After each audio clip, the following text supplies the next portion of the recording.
Hello বন্ধুরা, মাছের ঝোল বানানোর জন্য মাছটা ভেজে নিলাম, আলুটা ভেজে নিচ্ছি।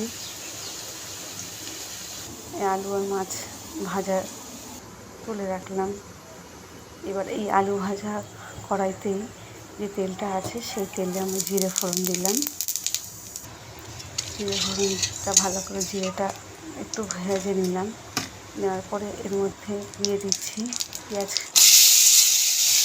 কোচানো। তোমরা এটা চাইলে নাও দিতে পারো, আমার ভালো লাগেনি তাই দিয়েছি। পেঁয়াজটা একটু ভেজে নিচ্ছি।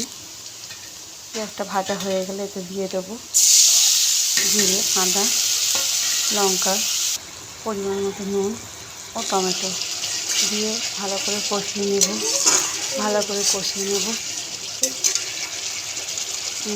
ভালো করে কষানো আমাদের মোটামুটি হয়ে গেছে।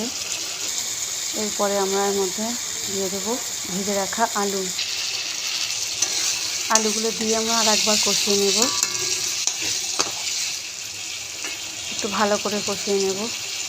কষানো হয়ে গেলে দিয়ে দেবো পরিমাণ মতো জল।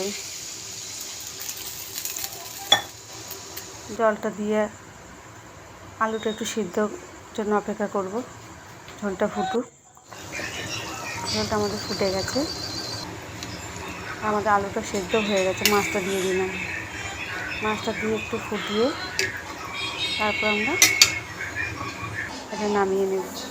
কেমন লাগলো তোমরা অবশ্যই জানিও। দেখো আমাদের মাছগুলো হয়ে গেছে।